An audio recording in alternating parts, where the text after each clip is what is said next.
Yo! Yo! Yo! Are we live? We're live, baby. We are live. Are we live? We are live. Yes, sir. We're live. We're live. We're live. We're live. We're live. Every time you guys ask me, yo, you're late. El Face, you're always late. You know what? I'm here 5 minutes early. Yeah? I'm here 5 minutes early. Every time you guys tell me I'm late, and now I want to be early. Now I want to be early. But look, yo, we got a big one in here. La Liga is just around the corner. La Liga is just around the corner, and there is no better time to do a La Liga prediction. I went 5 minutes early just to get the people in before we kickstart the show, kickstart this prediction video. Before we start, you may know what to do. You guys know what to do already. Like the stream. Every single person in here, like the stream. Okay, let's get the liking up. Because by the end of the prediction, we're going to ask you, man, some questions. Sorry, you guys can ask us any question that you guys have. But yeah, like the stream. Let's go. And also, subscribe if you haven't already subscribed. We're getting close. I think we hit 87. We hit 87 subs, you know. We're on 87 subs. We're 13 subs away from the magic number. 100K, baby. 100K. As he said, like the stream. And he's a Barcelona fan. So if a Barcelona fan is telling you to like the stream, then you better like the stream. Someone is saying, huh? Do you know Sarah? Yeah, love, man. Thoughts on the idea of playing La Liga matches in Saudi Arabia? Super chat coming from Mohammed.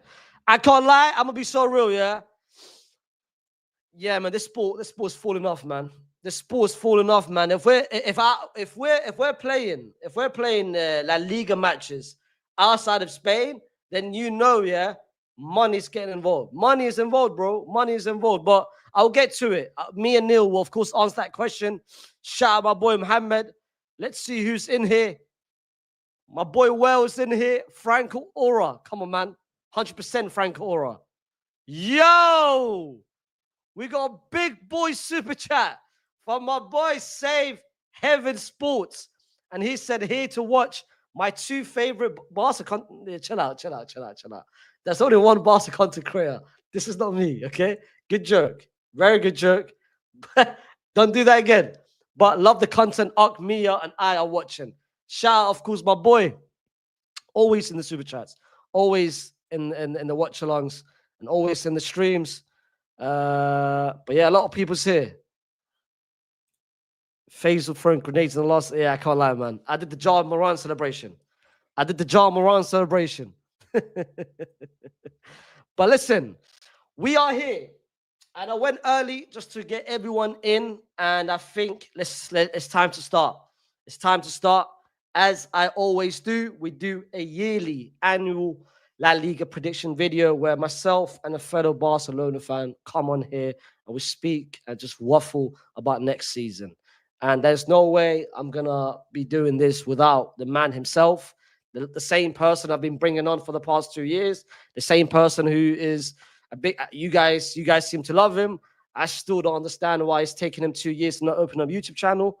I don't know when he's ever going to open a YouTube channel, but we might have to ask him for that. But let's introduce Neal.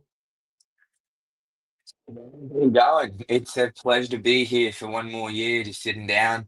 I know this is a yearly thing for us, like you mentioned now, and it's been a long time, and I think your channel has grown so tremendously in the past year. So congratulations for that to your I audience. I appreciate you. think I've been watching you myself, meltdowns when Barcelona kept winning last year. That was a lot of fun. So yeah, no, it's a pleasure to be here, man. Thank you for having me on, and I'm very excited to talk La Liga. Absolutely. And you're wearing the Barcelona captain armband as well? You're ready. Oh yeah, no, the captain swap. I think we need a captain right now, and hopefully I can captain this conversation pretty well and go forward. But guys, listen, we're about to start. If you guys are new to the channel, subscribe to the channel, like the stream if you haven't already liked the stream. Someone did ask Neil before we get to the La Liga prediction, when is Neil ever going to open up a YouTube channel? Where is that part of your New Year season resolution? I mean, what's your plans? Yeah, no, man, it's a bit difficult living in Australia. I found the logistics. I know this sounds like I'm just yapping on, but it was a bit difficult. But something is on the cards. Hopefully soon. I finally, I think, nailed down what I need to do to make content. And as you know, next year I am going to be moving country. Finally, I'm going to be moving back to London. And I think that's going to be Wow. great. So that should be very exciting for the content side of things as well. Absolutely, absolutely. Hopefully, from then, Neil will open up his YouTube channel, and I'm gonna see him crash out when Matt Stegen returns back Yeah. in goal. Hopefully, but listen, we're ready. And Neil, I think the best place to start is with what's going on recently with Barcelona. And of course, there's so many dramas going on with Inigo Martinez leaving out of nowhere, which surprised everyone. With the whole Matt Stegen drama, with the whole registration issue that you guys seem to have every single season. I mean, how do you feel like Barcelona is approaching the season? Positive or a bit not the same way you were hoping? Yeah, so with Barcelona, I say this every year now for the past few years, but there's such a big difference between how I perceive the club sportingly and how I perceive the club as an institution.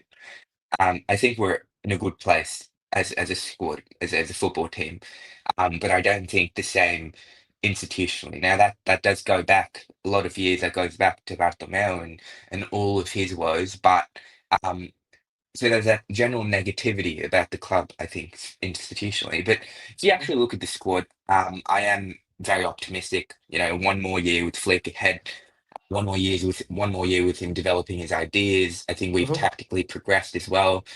Um, I think Rashford is going to be a good signing. I think John Garcia is going to be one of our most important signings in a long time. It I was agree. very necessary if you look at the squad. Ter Stegen is injured again. He hasn't played no football in the past 2 years, very minimal at least.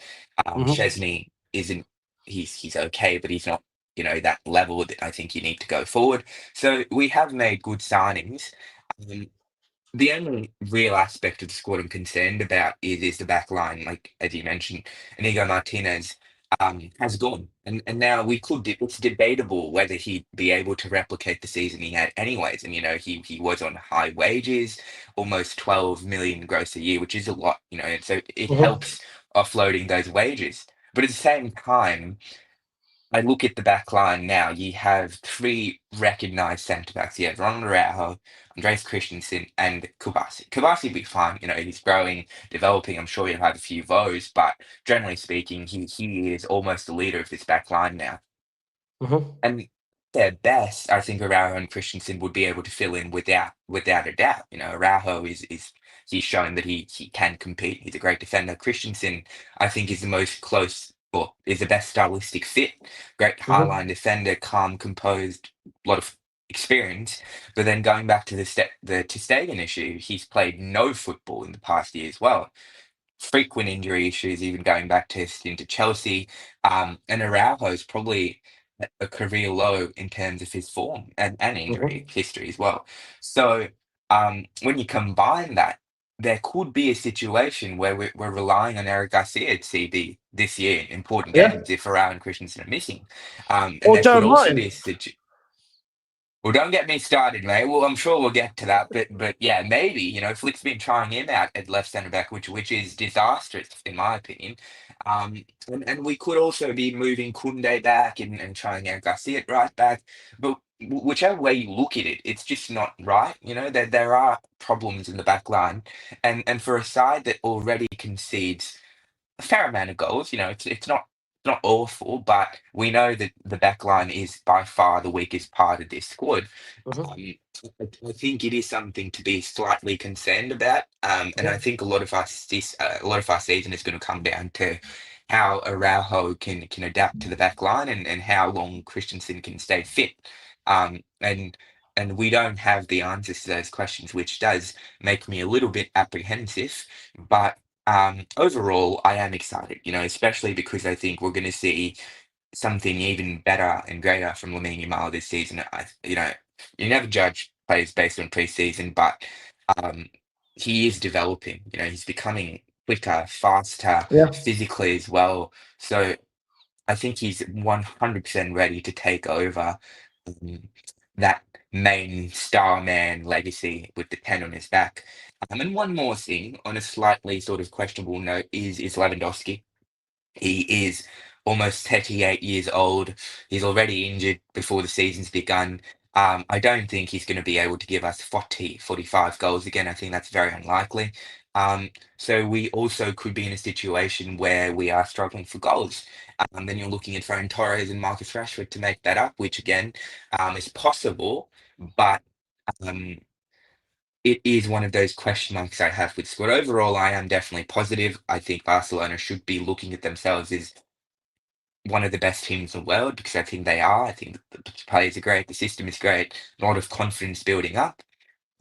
But I wouldn't say that, there aren't problems and road bumps going ahead. So Mm. hopefully, I know this is unlikely, but hopefully we can bring in a CB at the end of the market. That would be great. That would really boost my confidence. Mm. But as I've said, with the finances right now, sporting, institutionally, it's very unlikely. So yeah, I've ups and downs. I think you've got a very similar situation with us in the sense of the centre back situation. Because I want a centre back as well by the end of the season, by the end of this summer window. And you mentioned you've got three healthy centre back. I feel like I've only got two. And of course, Dean Hoyson is the only consistent starter for us next season. And then the person next to him, there's a lot of question marks. Is it going to be Rudiger, even though he had a surgery? Is he going to go back to the level that he was 2 years ago? Is it Raul? Or potentially the person that I'm hoping can stay fit for once, Eder Militao.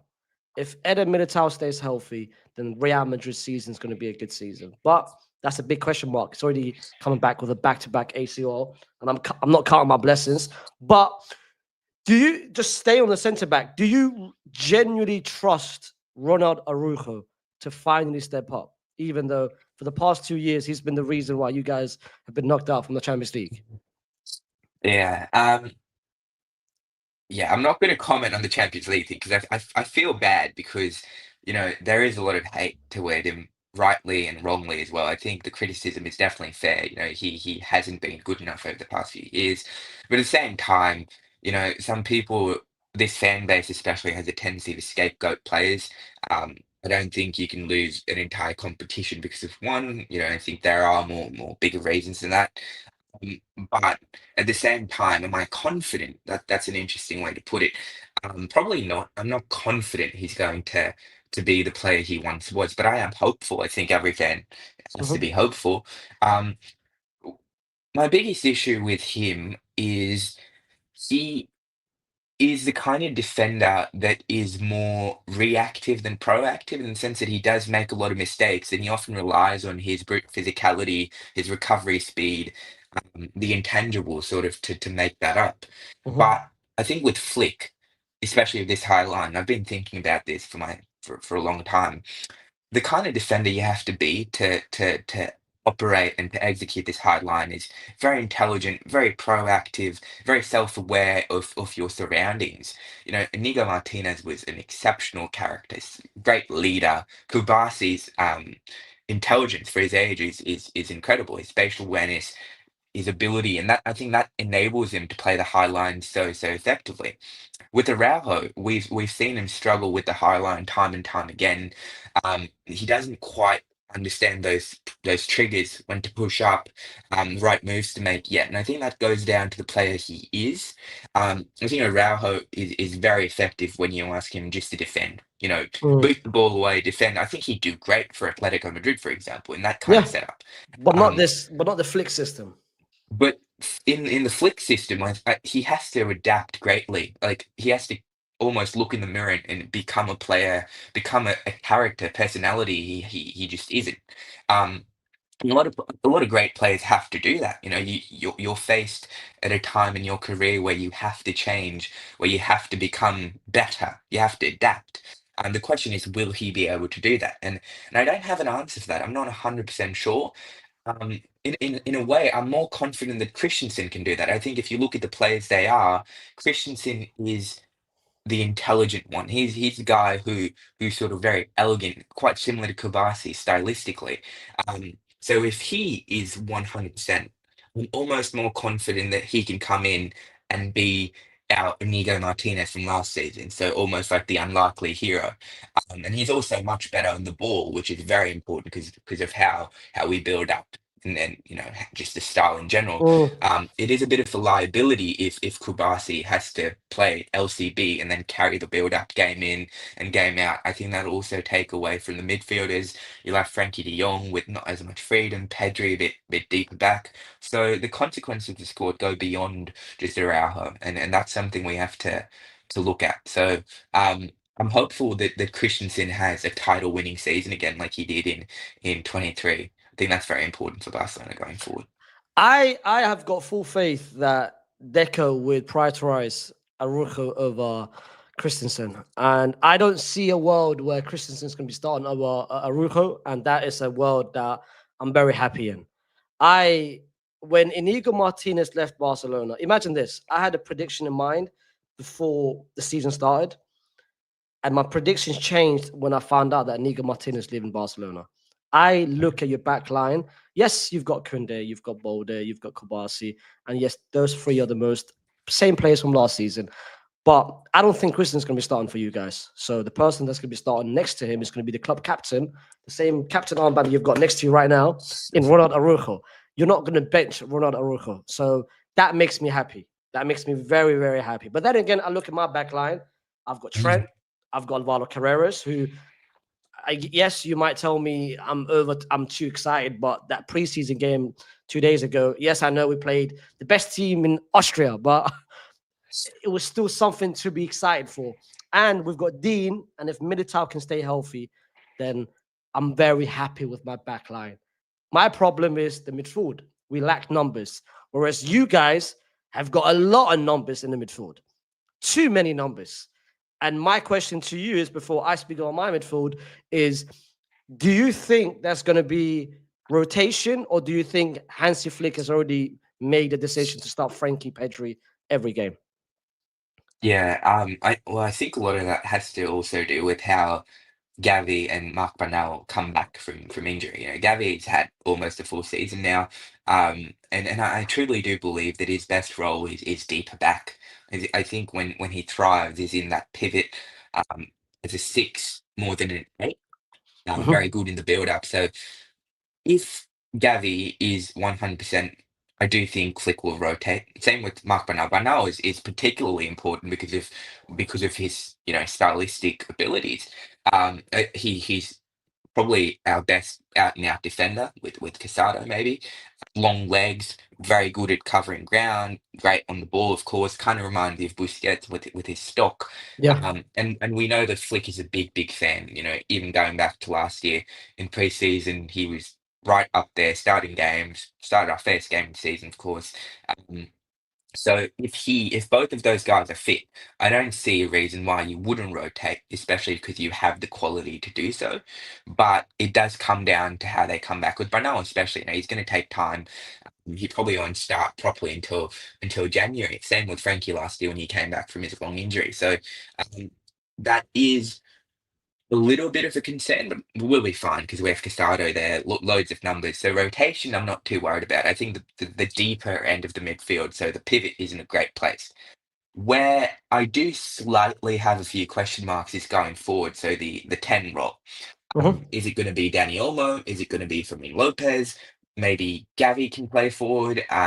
You could move Rafinha to a central position and play him as a second striker with Rashford off the left. So that's probably my biggest question mark because I've tweeted about this a lot, but it's the infamous idea of Danny Olmo. What is Danny Olmo? What is the ideal Danny Olmo? What is the real Danny Olmo? And I think that is a bit of a concern, because one, injuries again. I keep going on about this, but Danny Olmo is famous for his frequent repetitive injuries. So we don't know if he's going to stay fit, but last season, even when he was fit, he had some great games. He won us some games single-handedly, but he also kind of disappeared in some games. Especially in Europe in the Champions League, Mhm. in the bigger games where we needed him to step up. Inter Milan, he just wasn't that player. And Fermin Lopez has had a sensational preseason, especially the last game against Como was tremendous. And we know, I think we know what we're getting with Fermin Lopez better than we do with Danny Olmo. We know we're getting goals. We know we're getting all-out attacking prowess, extremely energetic, great in the press, so that works as well. He bolsters our press tremendously. He just runs all game long, incredible engine. Um, in a lot of ways, I think that kind of suits us more because one of my biggest issues with Barcelona is our press and how it's not good enough yet. So I think having Firmino there changes that dynamic in a very good way. And at the If same sorry, time, sorry to cut off there. If both are fully healthy, who is starting? Olmo or Firmino for you? right now, I would lean toward for me. Yeah, Okay. that is a controversial opinion. I don't think Flick sees it the same way. I think Flick will still prioritize Olmo because I think Olmo is the better technician, and he does play better between the lines. And sometimes his understanding with Pedri is so good that it just takes us to a different level. But if so, I think at their best, this is the best way I can summarize it. At their best, Olmo 100% has the highest ceiling, but consistently so, I think we're more likely to get a better output from Fermin Lopez, and I think that's what we need right now, especially with the press, like I said. But an interesting experiment would be Rafinha as the second striker The and Rashford left. Rashford off the left because Rashford, I think that takes us to a different level on transition. So transitionally, having Rashford on the left and Rafinha as the second striker is just immaculate. You have runs, you have 1v1 threat on both flanks, and you have Farhan or Lewandowski head, which would be great. So that is something that I am very interested to see. But overall, I think we will only have these answers as the season progresses. We don't know what version of Olmo we're going to get. We don't know if Rashford is going to be able to make that starting spot his own. For now, I think Olmo is the starter, but I do believe that this time Fermin Lopez could actually come and establish himself as a very important player. And you seem to have, you mentioned a lot of midfielders. You seem to have gotten one person that a super chat's coming in. What about Romeo? Why Oh, not? Why no? Why right. no Romeo mentioned? Yeah. Well, mate, let me put this a certain way. Certain players go beyond words. They go beyond value. They go beyond. They just go beyond. They transcend mere mortals, and I think Romero is one of those players. No, in real though, I really, really hope he gets a good move away. Um, people laugh at me, but I think he's a great player. He was great for Southampton. He was great for Girona.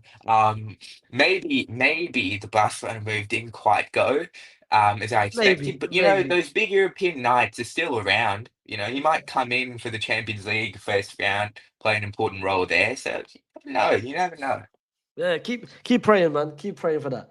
But you mentioned a lot of midfielders that you have. We unfortunately are lacking numbers, and we've got Chimeni, we've got Camavinga, who's got his own injury problems. We've got Fede Valverde, we've got Arda Güler, we've got Jude Bellingham out for the first 4 months, and we've got a player that I don't know whether he exists or not in Dani Ceballos. So we've got our own issues, and I feel like Xabi Alonso's already made a decision on who he's going to be starting in the midfield in our first game against Osasuna, and I feel like we'll come to it. But our main issues going forward as well. What's going to happen to Rodrigo? Is he leaving? Is he staying? I've made it very clear I want him to stay. From a Barcelona perspective, would you be happy if Rodrigo left Real Madrid or no? Or you don't care? I I would not be happy if he left Real Madrid, no, because I think 100 million, if you get that, is huge. I think that's a big, big, big financial boost, which could help you then go sign a centre back.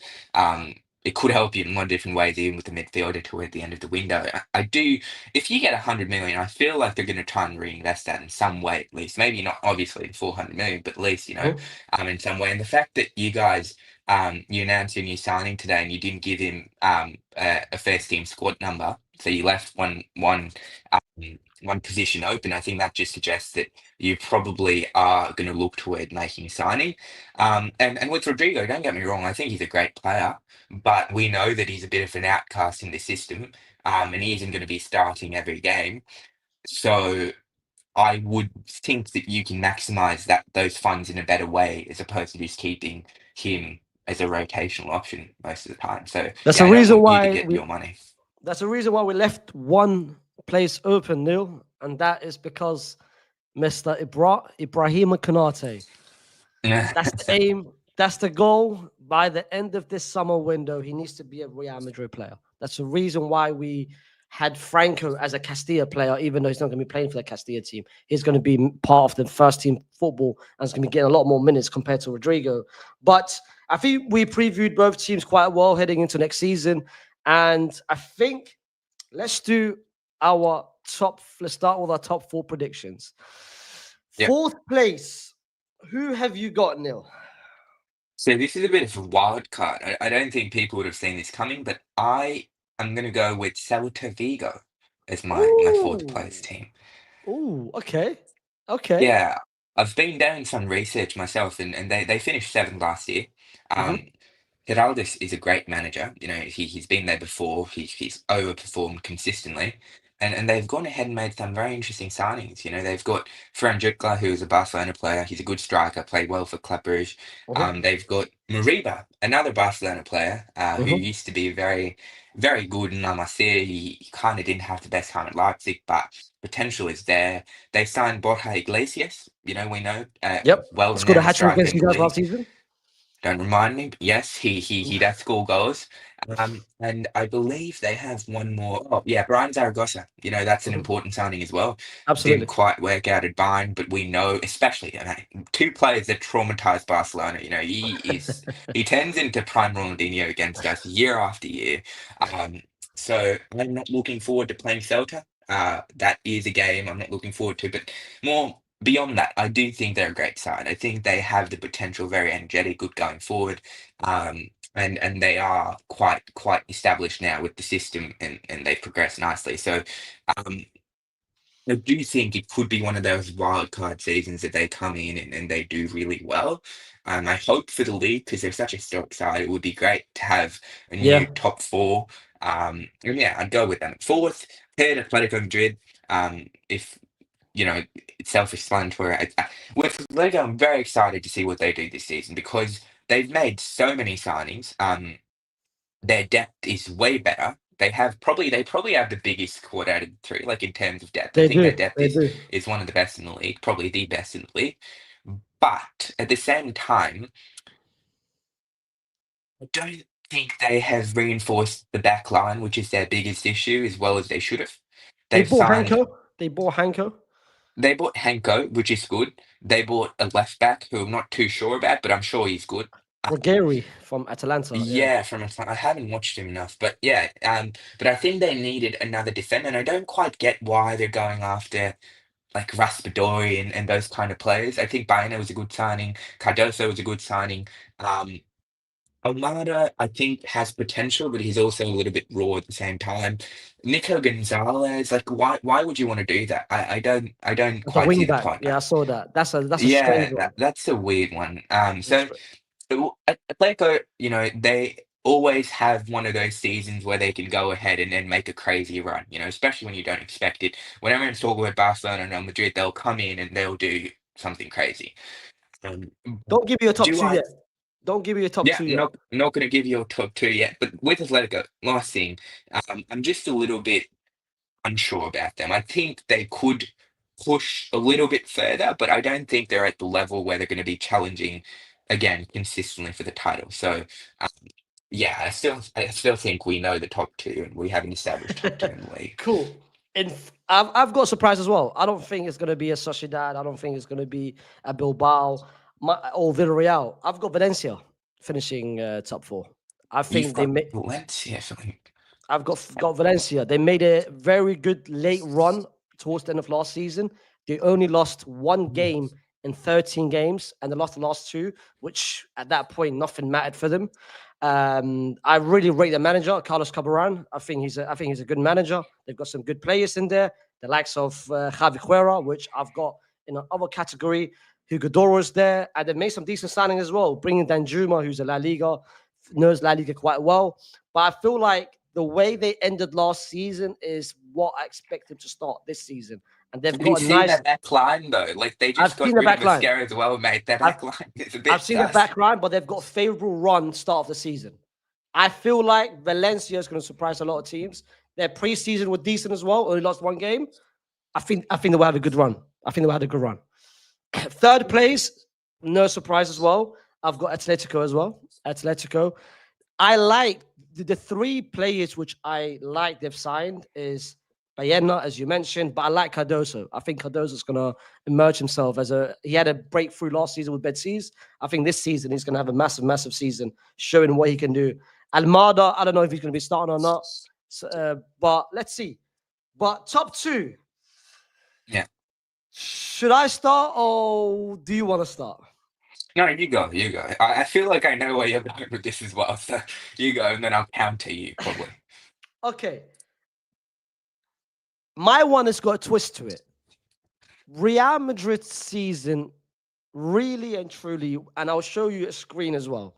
I'll show you what I mean by that.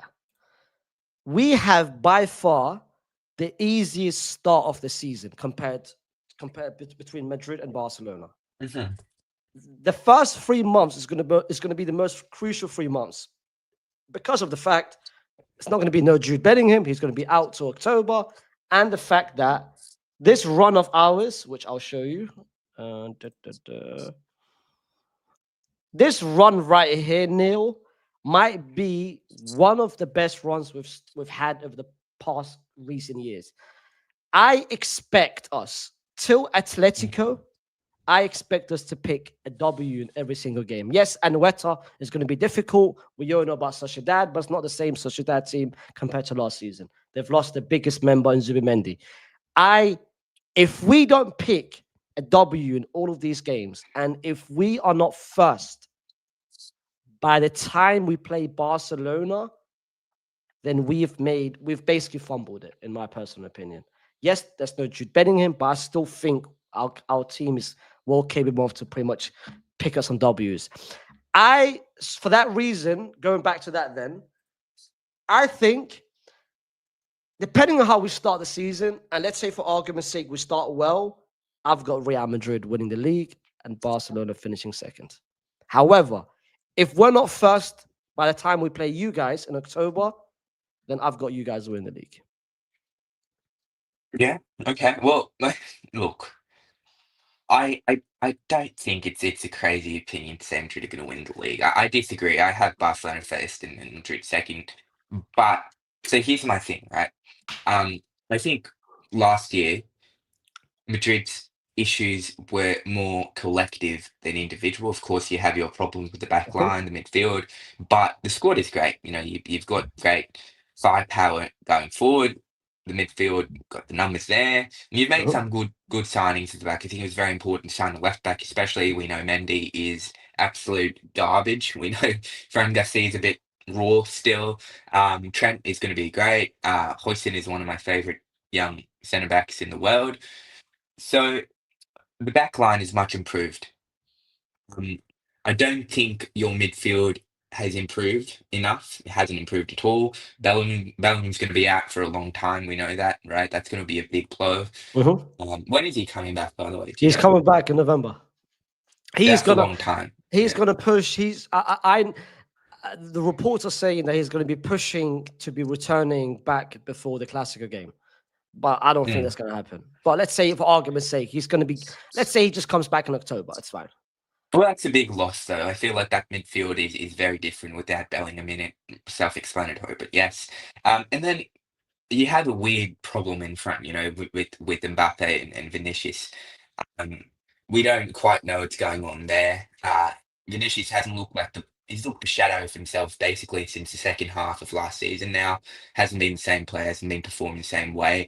Um, but your squad, the raw ingredients are still very, very good. And with Barcelona and Madrid, no matter what people will say, Barcelona clear favourites, Madrid clear. That's never the case. Almost never the case, apart from those few years in the middle.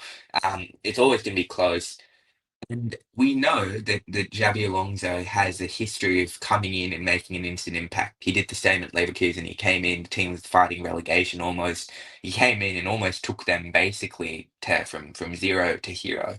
Um, but at the same time, we don't know what's going to happen with that yet. Like that is something that's ambiguous, it's up in the air.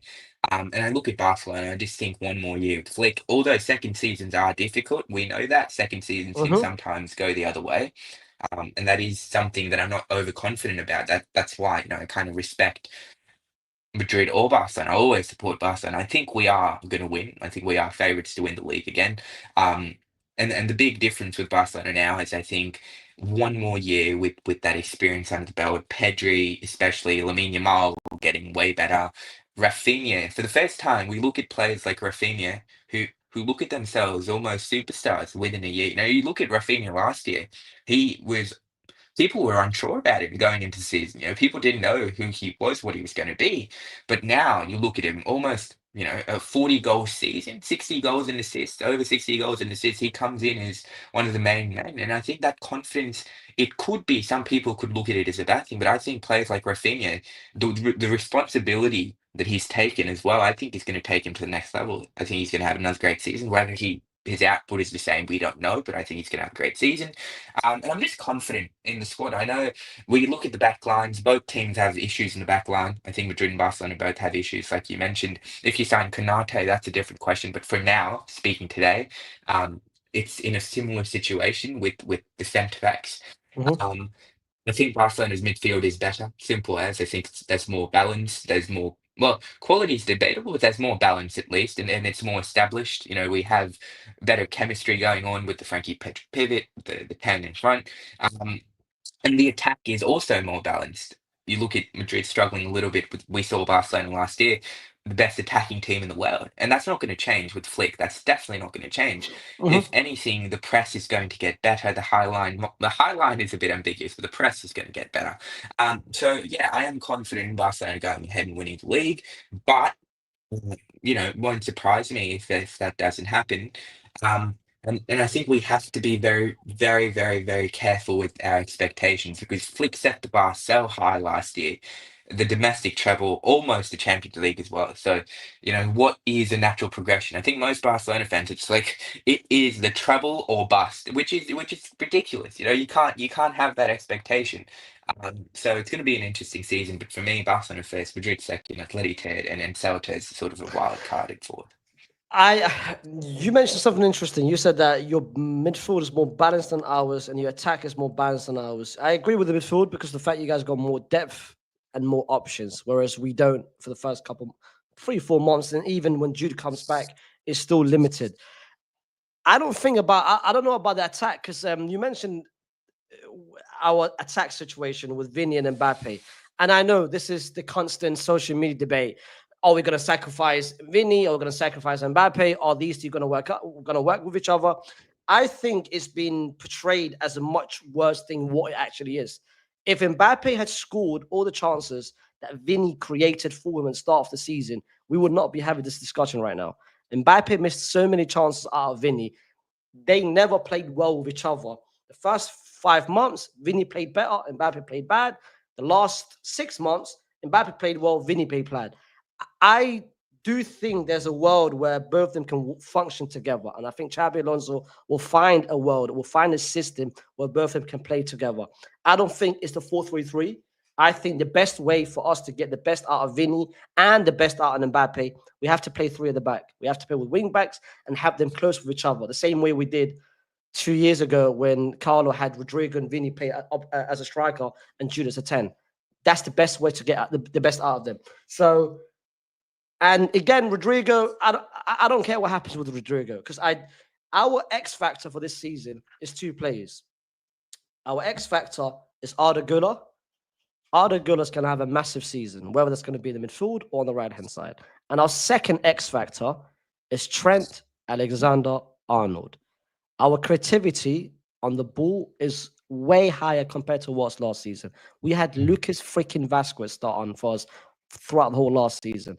Now we've got Trent, and I've got full faith that Trent can do that, can control the right hand side by himself, can assist Mbappe so many times.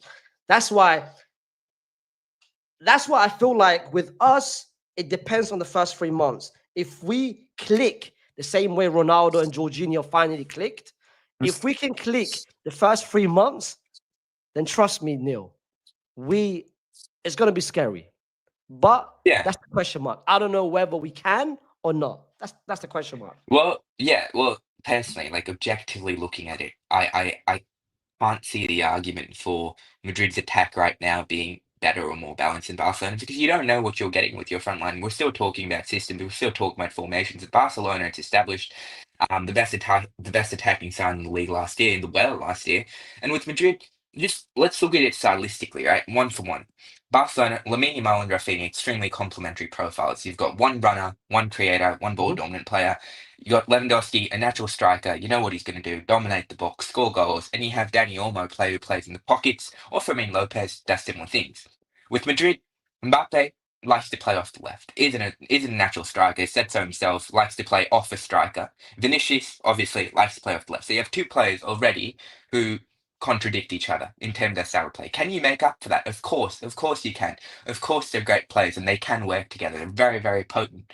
But stylistically, if you're looking at it, Barcelona's attack just comes together way, way better because of the kinds of profiles you have up top. And you look at the right wing, we don't know who's going to play, or if Madrid are even going to have a right winger. You might, like you said, you might go to three back, or you play two, and then you play someone in the hole, and the dynamics just aren't the same. So while I do agree with you that it could be scary, it could be great, if everything works, Madrid have great firepower. But looking at it right now, Barcelona have better profiles, better numbers, and they're just more established up forward. So I'm very confident in saying that we will score more goals than Madrid again this season, and the attack will be better. We'll come back to this, but I do think it's going to be similar to last year. The right hand side is going to be done by Franco, and it's going to be done if Endrick can play there, or it can be done by Arda Güler if the system changes. Just going back, before we go to the next category, just go back to the Vini and Mbappe. I agree with you. Rafinha and Lamine, they complement each other perfectly. Mbappe and Vini, they play the same position. The way I'm looking at it, if they didn't play well under Carlo Ancelotti, under the vibes of Carlo Ancelotti, under the freedom of Carlo Ancelotti, then if they don't work well under a system with Xabi Alonso, a tactical system, then they would never work together. So if they never did it with Carlo, I'm at least giving them the benefit of the doubt that with a system in place, they can do it under Xabi Alonso. If they can't do it with Xabi Alonso, then by next season, one of them will be sacrificed. If we don't win, let's say for argument's sake, your prediction is correct. Let's say you Barcelona win the treble, and we go once again trophyless this season. Either Vinny. I didn't say Barcelona won the treble. That wasn't my prediction. I want Oh, to no, be no. Okay, careful. no. We'll come to okay. Let's say Barca win the league and we don't win the Champions League. We don't win nothing. Either Vinny or Mbappe will be sacrificed next season. Either we accept the Saudi offer or Vinny goes somewhere else. I don't care what happens. But if that's a lot of pressure on both of them this season. They have to find a way to make it work. And Xabi Alonso is going to be a main sole reason for that. I think the system will be way better compared to last season, which we've seen already in preseason.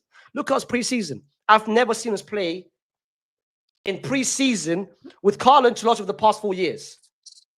I've got full faith what Xabi Alonso can do. And I think he'll find a world where both Mbappe and Vinny can work together. And I think,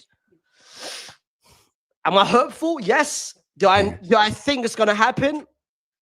I'm skeptical about that. I'm a science-based man, mate. When I make predictions, I look at the numbers, I look at the facts, and I think the facts are right now that we just know what we're going to get with Barcelona better. There's better balance. So I do respect what you're saying. I think that there's potential there. But there's just so many unknowns with Madrid right now that I'm just more confident in Barcelona. That's one area that I think we will continue to dominate. I mean, if you look at the discrepancy last year, it was insane. The amount of goals scored, the attacking prowess, which nobody expected, but that was just how it is. And I don't see Barcelona slowing down. Maybe Lewandowski slows down a little bit, but I just think we're more equipped going forward. That doesn't mean we have more raw quality. 1v1, it's maybe comparable. You can compare um, the star power, but in terms of balance, I think Barcelona have done a great job in constructing this front line, and that's just a personal opinion, I think, which I think most people would agree with, including yourself. But yeah, We can agree to disagree, but it will be very interesting to come back to this in the next couple of months and see where we are compared to each other. The next category is, who do you have finishing as the Pichichi winner? no, I think Mbappe. I think Mbappe will win Same. again. I don't know where the competition is coming from. Lewandowski doesn't strike me as someone who's going to have the same season. He's probably not going to push 30 goals. We don't necessarily need him to, but I think Mbappe again is going to score a lot of goals, especially in this system with Trent as well, like you said, feeding him those balls and running in behind. And especially I think his game suits the Liga really well. Teams haven't figured out, especially we saw towards the end of last season, they just don't know how to defend the sheer pace and power. He comes at you and teams sort of just stand still. And I think that is something that suits the league tremendously. This also kind of, in a way, goes into players like Rafinha and also Rashford being so impactful in the league. I think players who are very high octane, who run at you, who can sort of dominate you with pace and power do well in La Liga. So I think Mbappe probably is the poster boy of pace and power at this point. So I think he's going to have another great season, score a lot of goals, and yeah, I'm pretty happy to acknowledge that. I've got no. I respect that. I got Mbappe winning Pichichi, and I think he's gonna break 40 goals. The last time we had that was Suarez and Ronaldo and Messi. I think he'll break 40 goals and above. I think he'll score 40 40 goals goals in in La Liga. La Liga only. Mm. Yeah, He looks leaner, he looks fitter, he looks better. And now he's got a system. He scored 30 plus goals with Carlo Ancelotti. I'm sure he can score 40 goals with now more creators around him. The likes of Trent, the likes of Arda now getting more chances. I think he'll score 40 goals. Next season, I've got Mbappe finishing 40 goals next season in La Liga. Who's your top assister? Uh, Lamine Yamal. I think Lamine Yamal is going to be the top assistant this year because last year I know Rafinha got more. I think Baena is going to be very, very threatening. But he may take a little bit of time. So I think it's between Baena and Lamine. My main argument for Lamine this season, I think his output is going to go through the roof. I Goals and agree. assists. I agree. I think he's going to take more responsibility last year, especially for the first half of last year. He's very much more a touchline player. He didn't really get involved too much in the middle of the pitch. Most of his chance creation came from out wide, and he wasn't as sort of dominant and intent to attack the box, score goals. But now that's changed. Just from preseason, you can tell he's in the middle of everything, loads of touches, always doing things. So I think he's probably the bold prediction is a close to a 15 goal, 15 assist season in the league. I think that's possible. I don't think that's out of the equation. So that would be great for him if he produces that kind of season for the player he is. I would be extremely happy. I think Lamine will score more goals than assists next season. I think, from what I've seen, the way I've seen him preseason, again, it can change when the season actual starts. I've seen him look for a shot a lot more compared to finding the pass, finding the cross, finding the pass. I think he wants to be a goal scorer. He came out, if I'm not mistaken, last season and said that I want to score more goals next season. I feel like he want to score more goals. That's why I don't think he's going to I don't think he's going to finish top assister. I wouldn't be surprised if he finishes with more goals than Lewa or Rashford or Rafinha, because I think the way I've seen him preseason, he's averaging 5, 6, 7 shots a game. Yes, I know you've played South Korean teams and Japanese teams, but I expect him to carry the same average next season. I think if I had to pick a top assister for you guys, To be fair, Lamine is the only really option for you guys. Pedri, he Well, plays two. Rafinha got a lot of assists Yeah, last season. He got more than Rafinha. Neal, Yeah. but For me, you might call me crazy. You might not say, "Oh my God, you're just you're being gonna say biased." Arda aren't you? I feel like I know where this is going. Yeah, How did you know? How just the did way you? you kind of set it up. I know you're very optimistic about them, so yeah, kind of made that I've guess. got Arda finishing as top assistant. He is going to be starting, and he's going to be right there in the middle of the park, and we're going to see creator Arda assist Arda. Already in the preseason, he's averaging 13 key passes. We played 4 games. 4 games. He's had 13 key passes. You played 4 games in No, sorry, preseason. sorry, sorry, sorry, sorry. I'm taking into account the Club World Cup, which is to me is a preseason. My bad. Yeah. The Club World Cup, the Club World Cup. Taking the Club World Cup into account and taking the last game, I think Arda Güler is going to be finishing on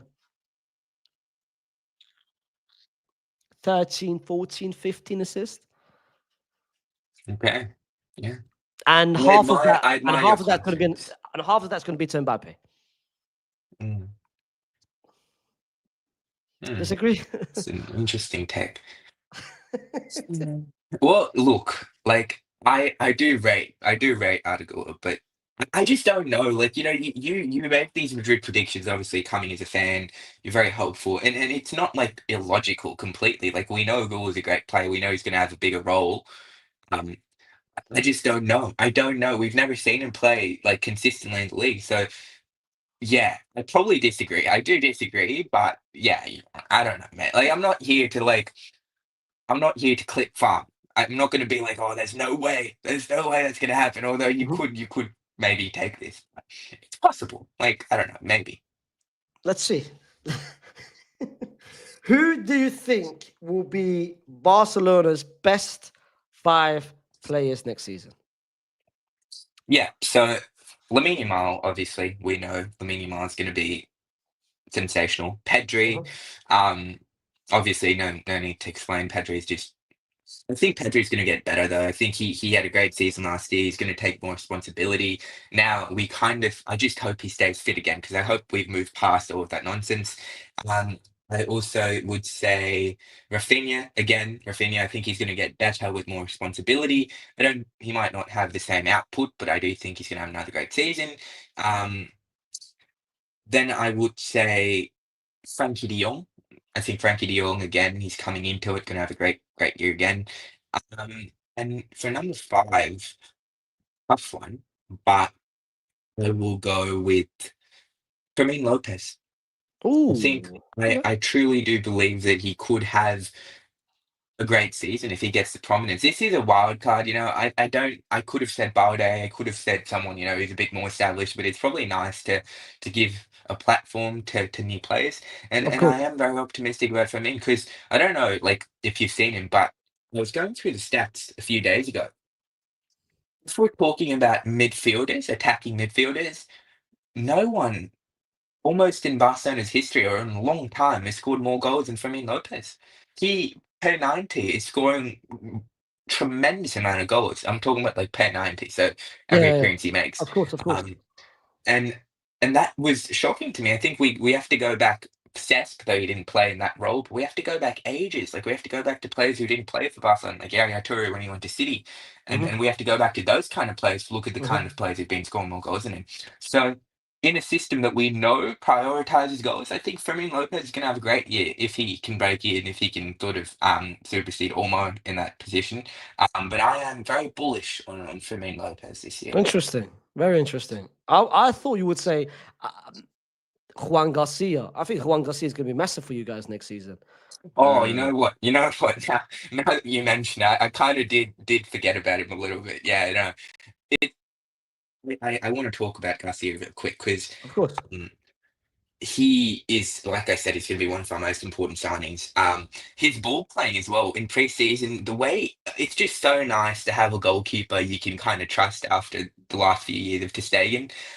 Today, I don't know if you know, but it's the anniversary of the 8-2, mate. I So, know. No, no, no. I had oh, a special segment for afterwards. If you get I needed, but I was re-watching the game because oh my god, it came up the highlights came up on my timeline, much to my disappointment. And the kind of goals to stay in conceding that game, I was like, if we had like Courtois, or, like a serious keeper, it it wouldn't have been 8-1, maybe like 4-1, maybe 5, but it wouldn't have been 8-2, so it would have been like 4-2 or something stupid. But he just conceded crazy goals. And Juan Garcia is a great player. His personality, the way he dominates the box, ball playing. I am very confident that he comes in and I think especially in the Champions League when you need that, you know better than anyone with Courtois how important it is to have a keeper who you can trust, who can save Mhm. you. I hope and I think that John Garcia can be similar next season, this season. Nice. For me, I've got Mbappe. I've got Dean Huijsen. I think Dean's going to be massive next season. I've got Chimeni. I think Chimeni is going to be one of the most important players next season Mm. and one of the best players. I think Xabi Alonso, he looks at him as a pivotal member in this team, whether that is in the midfield or defensively. If a Militao goes down, if a Rudiger goes down, then the other two positions can really and truly be flipped between a Fede Valverde, he's always going to be there. A Jude Bellingham, when he comes back when he finally gets that surgery done and he come back fully healthy, playing 100% fit. Arda Güler's going to be in there. I wouldn't be surprised. I've got a lot of hopes, which he surprised me. Alvaro Carreras. I think Alvaro Carreras is going to be a big member next season, but we've got a lot of Mm. players that's going to be massive. But my main three that I'm looking at in terms of importance for next season is the usual, the likes of Mbappe, Dean, Chimeni. Chimeni is a surprise. I think everyone, they look at Chimeni and they see a player that, is he going to be starting? Is he not? A lot of Madrid fans last season, when he went through that bad form, that bad spell, they were saying, sell Chimeni, get him out of the team. And I don't know about your fan base, but my fan base, they're very, very narrow-minded. They're very, very recency biased. They look at games and they think those games dictates everything.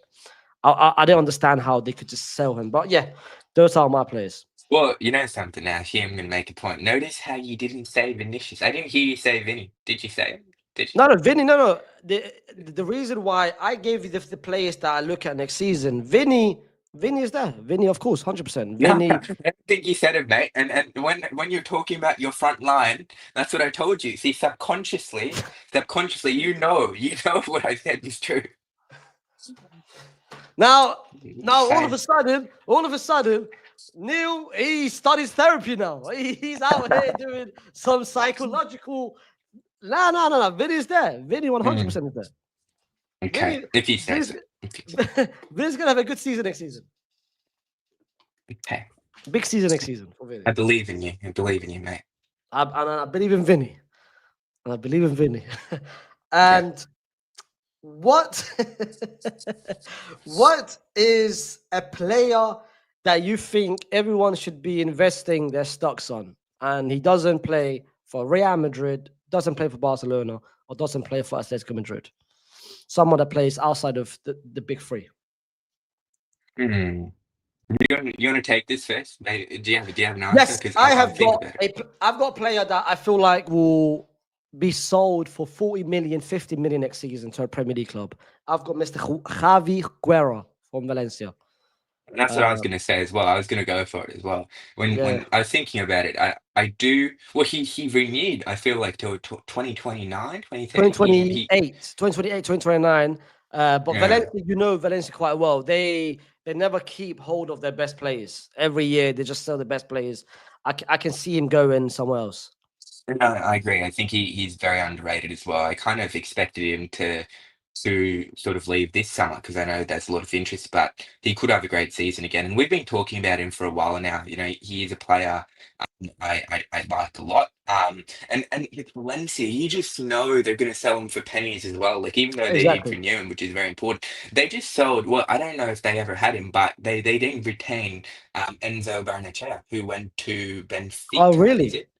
And he was a great prospect as well, Hmm. and he's done so well as well. I watched him in the Champions League qualifiers, and he's been so good alongside Richard Rios. So that's a very interesting deal as well. He's someone I Absolutely. think they could sell. So again, Valencia's talent ID just isn't very good. Or, well, they're just a bit money hungry. With Lim, they just can't sort of ever sustain themselves. So yeah, I completely agree that that's what I was gonna Someone say as said well. Louis Barde. I think he's moved to Leverkusen, which I honestly don't Oh, understand. yeah. 25 million might be a bargain. Might be an Yeah, absolute no, bargain. no, big bargain. I'm just so I get disappointed when I see a lot of these clubs, like Sevilla struggling so tremendously right now. A few years ago, if you look at them, they're on top of the world, and now to see how far they've fallen as well. It's very sad because I feel like La Liga right now is like football's equivalent of the dollar store. Come in, you got your Yeah, great bargain, sign whomever you want, apart from exactly. maybe from the top three. It's just too easy at the moment. Yeah. Absolutely. Wait, what? Levante have only 3 players registered. That is true. Yeah, yeah. They literally only have, well, at least until yesterday, they only had 3 players registered. And beyond that, I believe La Liga, there are still 158 players left to be registered in the league, Oh um, wow. which is insane. And that's just how it is. Probably Madrid and Atleti are the only two clubs, maybe Villarreal, that aren't struggling with registration Yeah. issues at the moment, which is I crazy. think who was the other team I saw today? They only have 12 players registered. Uh it might be Getafe, it might be Mallorca, one of those teams. But that's Well, interesting. the president of Hitafe recently came out and was talking about how, they've had to sell their own players for pennies just to keep up. But, I will say, like, a lot of this is self-inflicted as well from the clubs, like a lot of these clubs. La Liga's FFP is generally a model that values sustainability. You can say it's too harsh, but I think the problem isn't the FFP, it's the fact that not every league is doing the same thing. So that Mhm. creates sort of an unfair disadvantage for sides. But if you look at side, FFP isn't something that's just about about La Liga. If you look at sides in England, how many sides have been going bankrupt? How many sides have been dissolved in League One, in League Two, in the national leagues? Historic sides just can't sort of compete because they've run themselves to the ground. In La Liga, the FFP is meant to protect the clubs from being their own worst enemies, which I Absolutely. respect and admire. So it is a great model, but the problem is the other leagues just don't follow it. So that ends up creating an effect that just doesn't benefit Spanish clubs and kind of becomes their own worst enemy. Is what you pretty much alluded to. Like someone just said that the Getafe press just said that they sold one of the best centre backs so they can register players. That's Yeah. insane. Well, That I is, will say, like, Ilmar Alderete isn't one of the best centre backs in the league. I don't no, know he's what not. the He's not. president Yeah. is talking a bit of. I mean, yeah. But before I come to, I've got 2 more before we ask the audience about their questions. What is your Barcelona hot take for next season? It can be team related, it can be player related, it can be Yeah. president related, it can be Yeah. Deco's going to be staying, it can be anything. Well, mate, like I thought about this for a long time because I know you sort of asked me this a little bit before, and I was just spending time thinking about it and thinking about it, and I just came up with the most obvious one. Like in those big European nights, like when we need to rely on a midfielder, I think Oriol Romeo is going to make an Undertaker-esque comeback, and he's just going to rise from the dead. He's going to take that pivot spot. He's going to become the incarnation of Sergio Busquets, and he's going to get us to the Champions League title after one full decade. So I'm just saying, I'm putting this out there. I'm manifesting it from the universe. Maybe no one takes him, and we kind of have to use him, and it becomes football's greatest underdog story. Who knows? That's just kind of what I'm putting out there. Do you think, I've got a question for you. Do you think you guys will beat us same as last year, 4 times? No, no, probably not. I think that beating them 4 times in a row is something very, very rare, even for like the Classicos. Um, yeah, I probably Okay, wouldn't you know say four what? Okay, times let in me a row. change the question. Do you think Barcelona will go undefeated against Real Madrid next season? Undefeated. Yeah, yeah, I'd say so. Yeah, sure. I'm confident in my boys. I'd say that we don't have a justification for this. Like at the end of the day, Hell You no. know, it's interesting. No, because it's interesting. I Hell think no. managers, no, I think managers have their own battles, right? Like we saw, um, we saw Flick get the better of Ancelotti. We saw Xavi also get the better of Ancelotti a lot of times as well. We don't know what's going to happen to Xavi. I don't know how the systems are going to line up, but yeah, sure.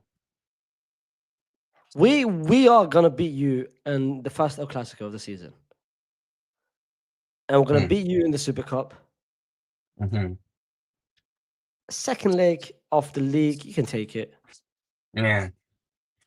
And if we, Yeah, I feel like you're so confident this year, like more than you've ever been. And I don't know where this confidence is coming from. Like I think it's more delusion than confidence. Like it's 70% delusion, 30% confidence. But I do admire it. I think every fan I was watching a video, psychological video, delusion is very important, mate. So like I fully back this. I Like agree, the I more agree. deluded I watched you the same are, the video. better it is. I Yeah, watched the same video. Delusion is very important in life. it And is. right now, it's not delusion. Right now, is confidence in my manager, Xabi Yeah, Alonso, you confidence in my believe that. players, Yes, and confidence in Mr. Kylian Mbappe. He's gonna have a big agree. season. Yes. Big season. The lines between I might be delusion and delusional. confidence are very, very, very slim. I should mention that. Like, we don't know. Like, if you're right, people will be like, you know what, that guy knew what he's talking about. If you're wrong, they're just like, you delusional bastard. I am I one. shouldn't Okay, how catch about them, this? but How yeah. about this? The rest, most of my predictions so far has just been yes. It comes down to loving the team. It comes down to being hopeful. This one, I'm not hopeful though. This one, I'm very confident that the first El Clasico at Santiago Bernabeu, I don't see us losing against you guys. But like, my question is, like, tactically, what do you think would hurt Barcelona? Like, what have you seen from Xavi in preseason? The system, what do you think comes down to, like, where do you have like any From us or methodology from you guys? From us or from you from you guys? guys? From you From guys? us, I've seen us one implement different styles, whether that's three at the back or the 4-2-3-1 or the 4-3-3. I've seen us the midfield has been much more controlled compared to what it was with Carlo Ancelotti. We've controlled the midfield with Arda Güler, with Jimeni, with Fede Valverde, with Jude Bellingham. Yes, everyone's gonna come back to the same game. Paris Saint-Germain beat you guys 4-0. Everyone seemed to forget that we had two of our best players out that game in Trent Alexander-Arnold and in Dean Huijsen. Our best centre back didn't play. So of course, okay, if they had Correct. played, would the result change? Maybe. I would think so. I would think so. But everyone keep putting, oh, you lost 4-0 Yeah. to Paris Saint-Germain. But like, I don't think you actually played anyone that you weren't expected to dominate apart from PSG though. Like, if you look at the sides you played in the Club World Cup, like it was a lot of fodder and then Dortmund. Like, you'd probably be able to dominate them without much, Juve, hold on. much. No. Juve, we were better than them except for the maybe 10, 15 minutes where Kenan Yildiz had a good game. Dortmund had nothing against us except for the last 5 minutes where Dean Huijsen made a mistake or Rudiger made a Yeah, but mistake. that's what I'm saying. Like, you're expected to dominate those teams. Juve were awful in the Club World Cup. Like, Mhm. City. People like me were like, City are back when they saw what they did to Juve. They absolutely dominated them, and then Dortmund are just not very good. So, like, I see like what you're saying. Like But hold I on, see but your hold point on. about But the Neil, I know what you're doing. Every time you're asking me a question about what do I see in my team. I'm giving you an answer, and you're saying, well, Juve were bad, well, Dortmund were bad. I don't care how bad they are. We're playing who's in front of us.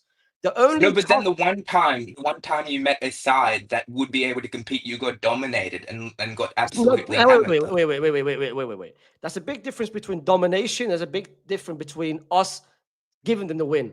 Let's not forget two of the goals that we conceded were mistake by Rudiger and mistake by Raul Arsenio. Would that Yeah. happen in any other game? No.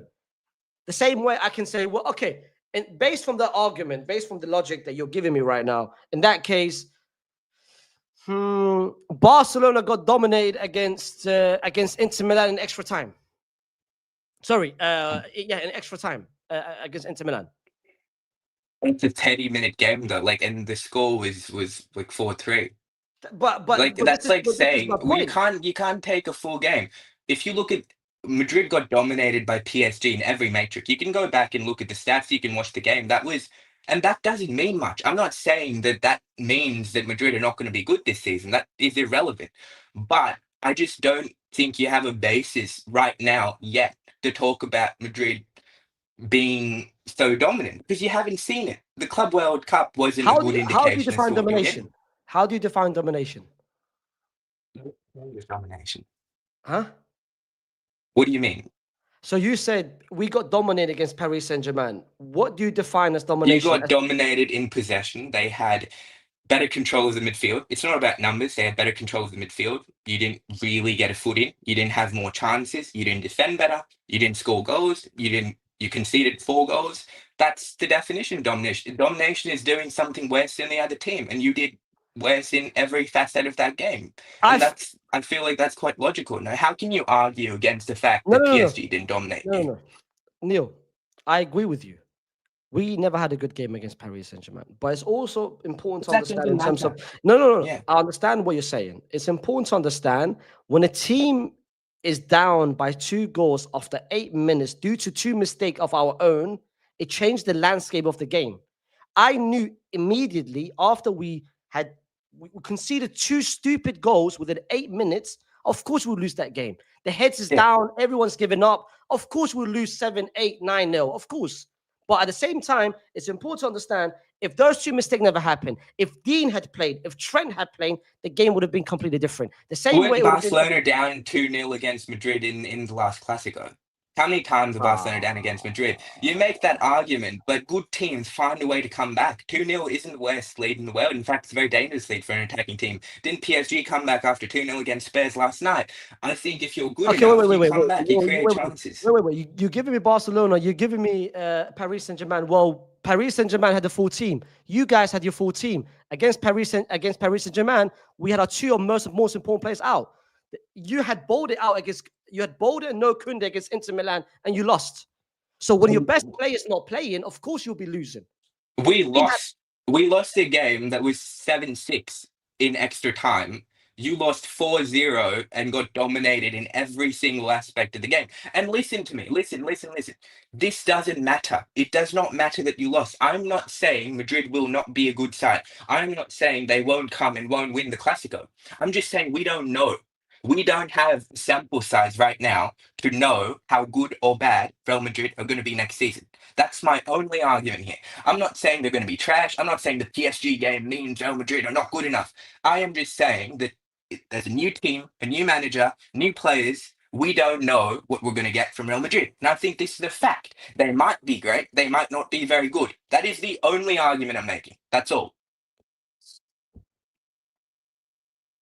okay. We'll see. That is it. That is it. I don't look like We'll see. you should be confident as a fan. You know, Xabi Alonso is a great manager. You sign great players. You should be confident. But at the same time, I don't think you have the facts to make the claims you're making. That's all I'm saying. I don't have the facts to. Wait. Say that again. You don't have the facts, the evidence right now to make the claims that you're making. I think it's mostly anecdotal. No, I think it's I mostly agree. about No. confidence. The easy prediction is to, of course, Barcelona to win the league. You've seen Hansi Flick. You've seen what he's done. I haven't seen Xabi Alonso. He's a new manager. Last season we didn't play well. We lost full time against Barcelona. We went trophyless. Of course, Barcelona winning the league is the obvious option for everyone. I can ask a neutral who doesn't support Barcelona, doesn't support Real Madrid. They would say Barcelona.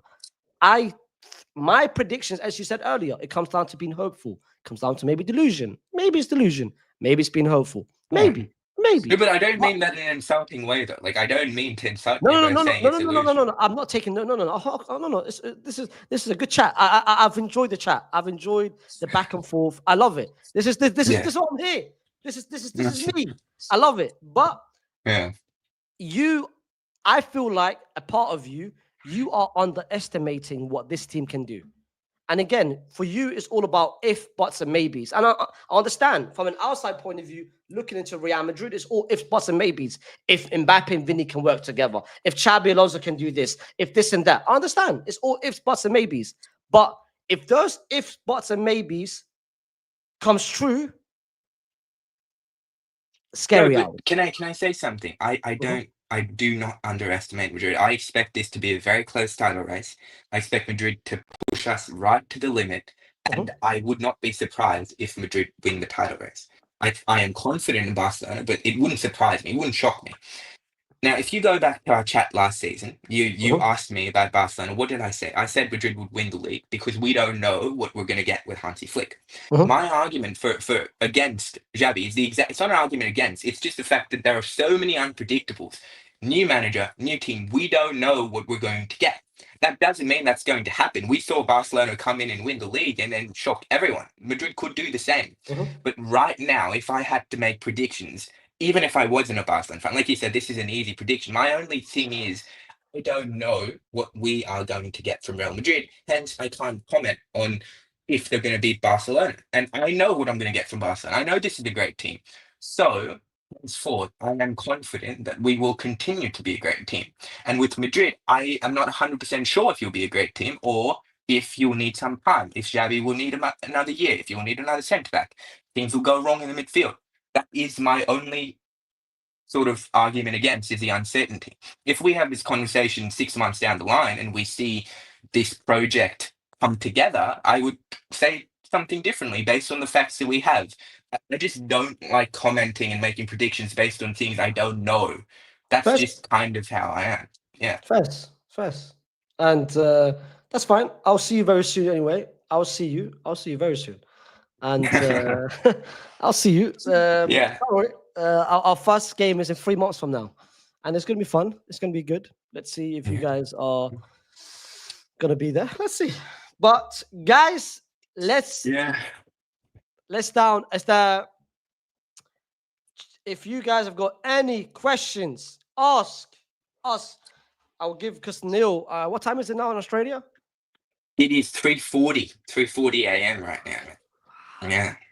But no, it's Guys, actually all put right some listen. because Put some W's in the chat for the uh, for Neil. The dedication has been well, Neil. to First be of all, honest, thank you. right? Like, so I should like this is interesting because I'm awake almost every day until late hours. I kind of take a nap twice a day. So I take naps 4 hours each, twice a day, and that's how I sleep. And that is purely because of football. Because I can't stay awake and watch the games all night if I I love have a that. normal sleeping pattern. So I love that. I'd sleep like crazy times, 4 hours, 2 times. It's just yeah, that's just how it is. I love that. I absolutely love it. That's the dedication. Well, that is why I'm moving to London as well. I think that's a big reason. Just having like a normal life, a normal sleeping pattern. That would be like my doctor's been like, Neil, you just need to sleep at night. You need to stop this. Your cancer cells. I was like, Doc, just relax. You need to watch the league. Calm down, mate. So yeah. Someone asked, "Who is a better player, Fermi Lopez or Arda Güler?" Wonder what you're gonna say to this, mate. Like shocking question here. I mean, what's your answer? I Hmm. don't know. I mean, what? What's your answer going to be, Fermin? Just say it. I know. I know you want to say it. You know what? I think Gulo is conventionally the better talent. Like we know, if you're looking at both players' trajectories, Gulo's the star boy. I wanted in Barcelona, but right now, I would say that Fermin Lopez has a more established career. He's shown more, and I'm more confident that he can deliver next season and have a better output. But it's debatable. It's debatable. Like yeah. You go ahead. Take this your own way.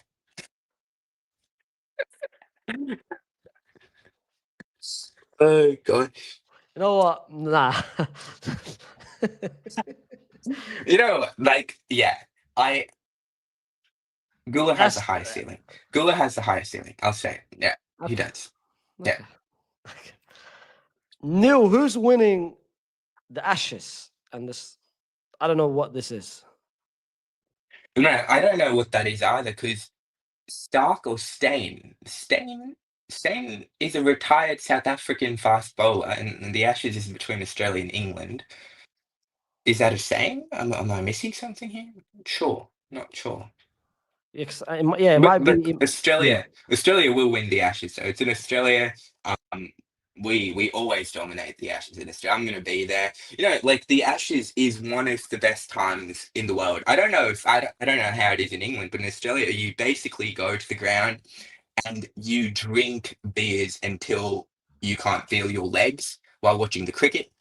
and you have sausages, and you just have a great time. So it is a tradition here. We absolutely adore it. Yeah.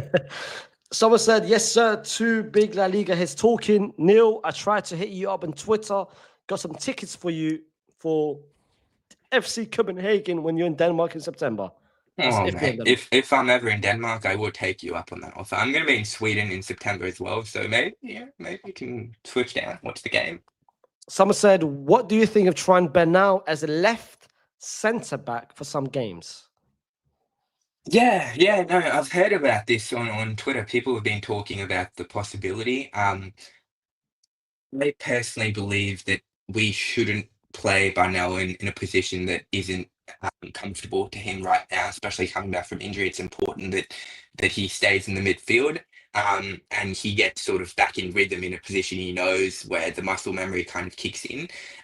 And I don't want to put him at centre back because it's such an exposing position. You know, you make one mistake and then the whole world sort of starts clowning you, and your confidence is rock bottom. I think that's also a little bit what happened with Raul Asensio. I think he had a great time, and then those mistakes started creeping in, and people were just hammering him day and night. And as a defender, I think that really impacts your confidence. So I don't Absolutely. want Darnell going through that right now. And let's pick two more questions. Someone is saying, ask Neil why he thinks Savinha is better than Lamine Yamal. Huh? So stupid. That's so stupid. Okay, I'm going to explain this now, right?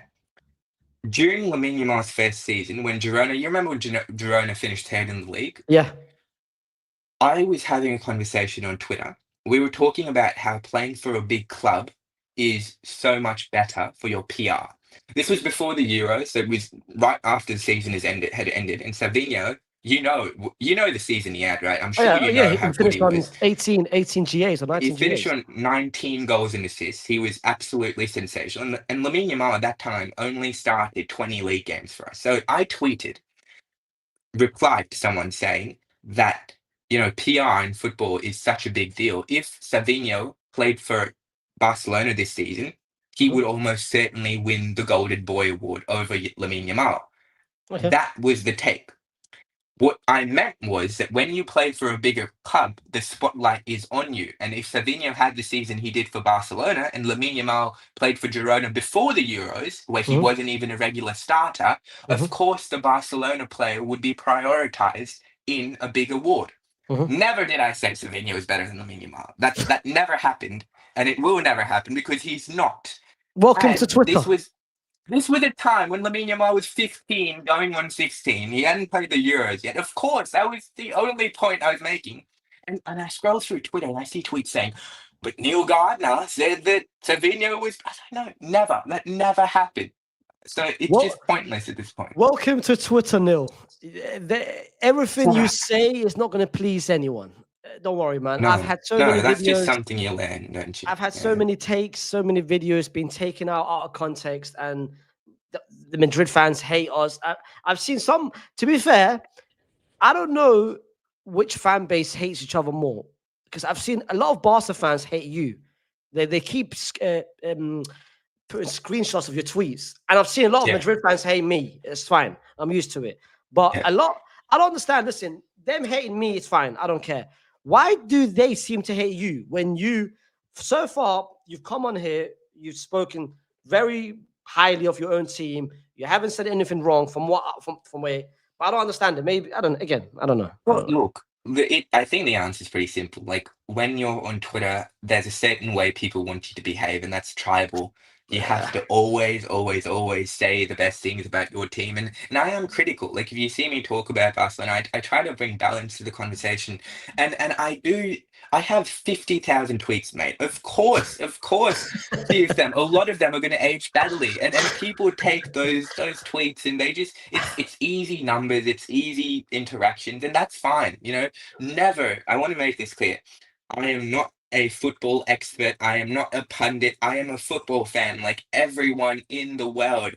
And if I want people to look at themselves and look at their takes, if people had screenshots, if every bad take everyone on Twitter has ever posted it would be so, so, so bad. People don't realize, like, when you have a bit of a platform, everything you say is the gold standard. You can't be wrong. If Mhm. you're wrong, you will get reminded how wrong you are and how much of an Yeah, idiot you are absolutely. perpetually.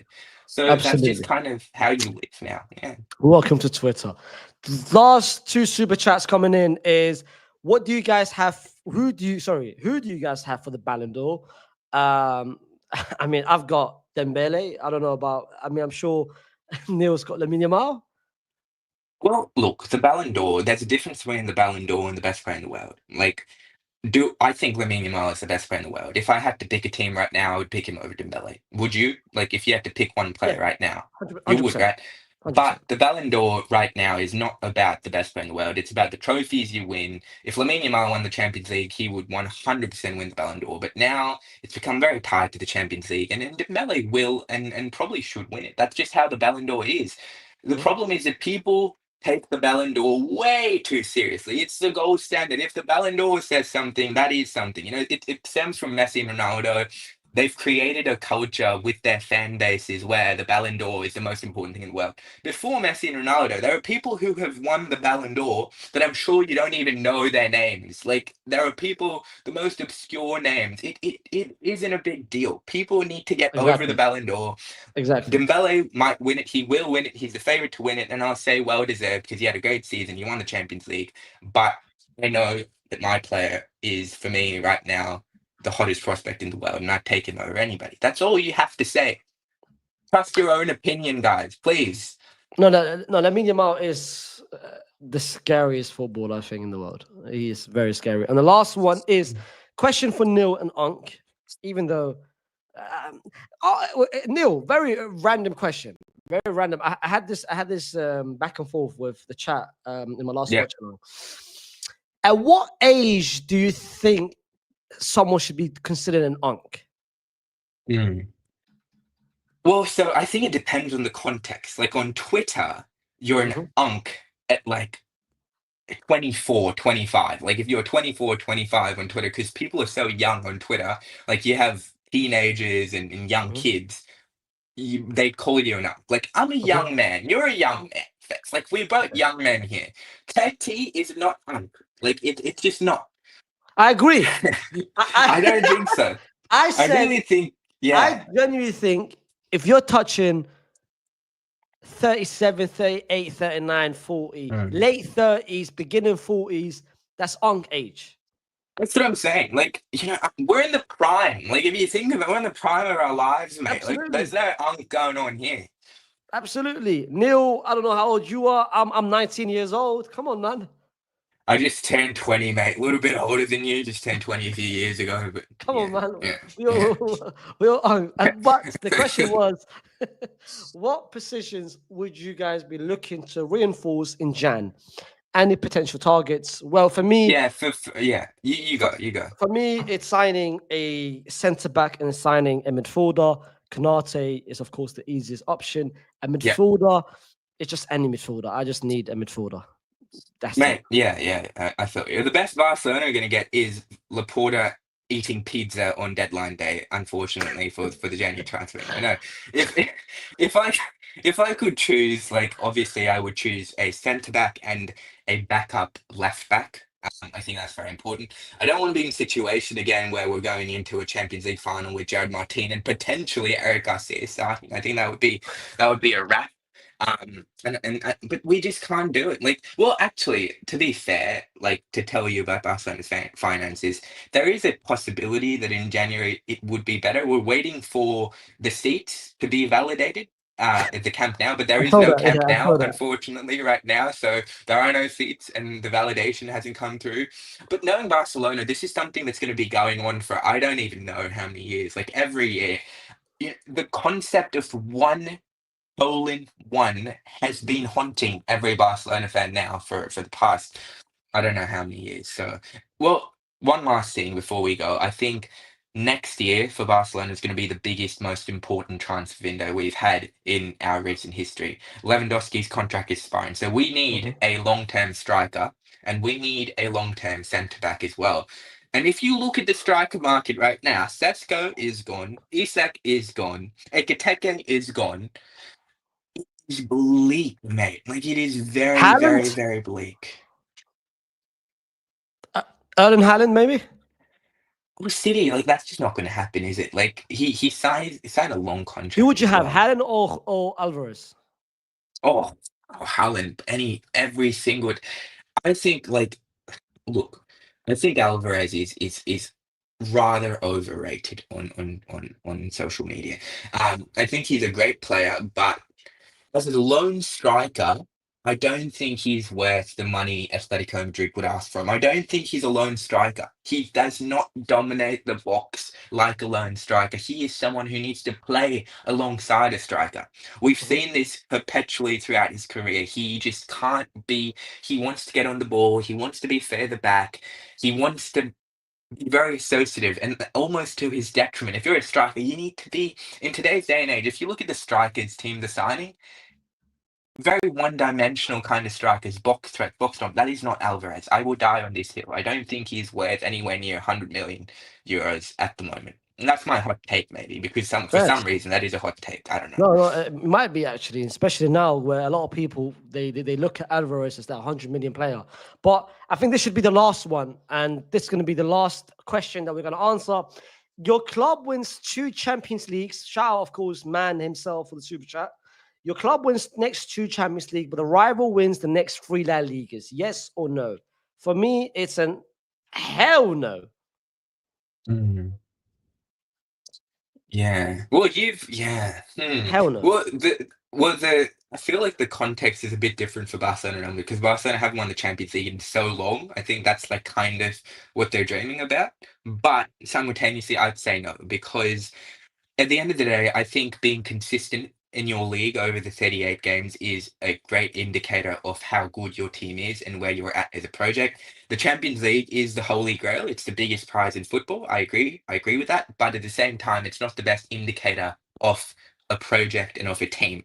That is something that I take very seriously. I think there's a lot of luck involved in the Champions League. You have to have a fit team. Your injuries cannot Mhm. plague you, but in the league, it's more about consistency. So I would say no. I'm three in a row. No. Maybe like one, maybe two, but definitely not three. I think that's pushing it way too far. And someone, of course, answered the question earlier. Shout out Mobang Bang, always here. Hadn't signed the death row contract. Alvarez is ideal for this Barcelona. Yeah. I mean, it might come down to that. If we don't have options, like I would take Alvarez. Of course, he's a great player. Sometimes people will hear me saying he's not worth 100 million, and then they'll be like, "So you don't rate Alvarez? You think he's garbage?" And I don't think he's garbage. I think he's a very, very good player, but I just don't think he's worth. And by the way, Atletico Madrid paid almost 90 million for him. They're going to probably ask for 150 or 130 or 120. It's not going to be Exactly. 100. It's going to be more than that. So, Exactly. yeah, it would be a bit of a sticky situation. But guys, this has been the end of the preview. We've given you our predictions for next season. You can come back to this in about a year from now, laugh at us if you want. Mm. If any of us had some stupid takes, some bad takes, some howlers, No, mate, you're saying a year. I'm probably going to go on Twitter in like 20 minutes and people are going to be laughing at me or absolutely. you No. or I both of wouldn't be us. surprised. I wouldn't be surprised if people now have clipped the back and forth between me and you, or me saying Arda Güler Yeah. is going to Yeah. win the top assister of Real Yeah. Madrid. I wouldn't be. Yeah. That's Yeah. Twitter. Yeah. That's Twitter for you. Well, Neil, it's been a pleasure, man. Thank you for coming on. It's been a while. I think the last time Yeah. you came on was this time last year. You know what? We need to stop making it a yearly thing. It needs to be like once a month. You know what I mean? Something like No, that. If you're yeah, and, around, and hopefully, like when I move to England, we can do this in person. Maybe we can sit absolutely, down together and have a chat. I think that would be great for both of us. And I'm absolutely. looking forward to catching up with you in person. I heard you're very tall. I heard like we're almost the same height, six Yes, four. Are yes, you yes, six yes. four? Damn, On a mate, good damn. day, I'm 6'5". Wow, well, you're even taller than me then, mate. You're probably gonna Yes. have to wear my high heels. On a bad day, I'm 6'2". So yeah, So, yeah, so around that, around that. good, Uh, two tall men hanging out together. That would be the absolutely, dream. too We should tall. play basketball as well and clip it. Absolute, too tall. 19-year-old Yeah. lads just hanging around with each other. Yeah. But no, it's been a pleasure. Thank you so much, man. It's been a pleasure. Thank you again for having me. Thank you. I don't know how many people tuned in today We live as had well, but at one point, right now, we still have 1,200 people, which is crazy. But at one wow. point, we had 1,800 people. So it was Wow, a lot of thank people. you guys. No one, yeah, I'm so happy you guys heard me yap for an hour and a half almost. So the pleasure is mine. Nobody does that in real life, you know. When I start talking, people usually leave the room because it's just not very pleasant. So thank you guys for staying long for so long. And it's been a pleasure. Hopefully we'll do this again in a few months as well. Absolutely, 100%. Thank you so much, Neil. Take care, man. Good Uh, night. Good night. no, yeah. Guys, this has been the La Liga prediction video. I hope you guys have enjoyed it. This will be a weekly thing moving forward. You know what I mean? This isn't going to be just a one-off. I am planning to do 2 streams every week, one every Friday, which is just Madrid, and I'll bring any other Madrid content creator. And every Monday, that's going to be a La Liga stream where we're going to be going over the weekend games. So whatever will happen at the weekend, we're going to just give it a roundup of what happened: Madrid, Barcelona, Atletico, and then hopefully, if it's Neil, if it's someone else will be joining us as well. But yeah, stay tuned. It's a new season, more content coming your way. Vlogs as well, potentially vlogs. I'm planning to go to Madrid to watch some games. But yeah, man, like the video, subscribe. We're getting close to 100K, and this is the aim. I'm trying to get to 100K in the next couple months. Let's get to 100K. And someone said, what did someone say?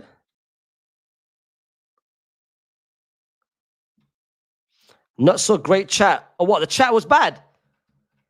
I saw the chat. The chat was so, I can't lie. I saw a lot of childish behavior in the chat. I saw a lot of come on, man. I saw Barcelona, Madrid. Come on, man. It's 2025. We're still saying Madrid and Barcelona. Come on, bro. Big 2025. We're saying Barcelona and Madrid. Come on, bro. What's going on here? But yeah, I think it's time to end it, I think. And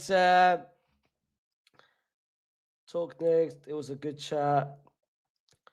Collab with who? Talk FCB next. Yeah, Talk FCB. You know, I'll reach out to him.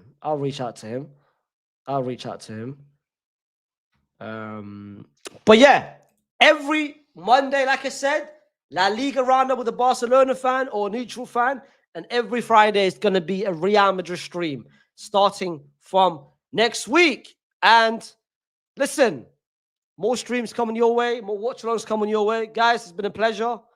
And I'm starving, fam. I'm trying to eat some dinner. I don't know what there is for dinner. I don't know what there is for dinner, but I'm trying to eat some dinner, man.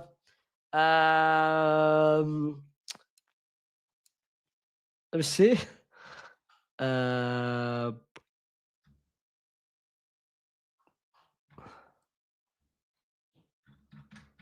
Faysal, Michi, when? Soon. All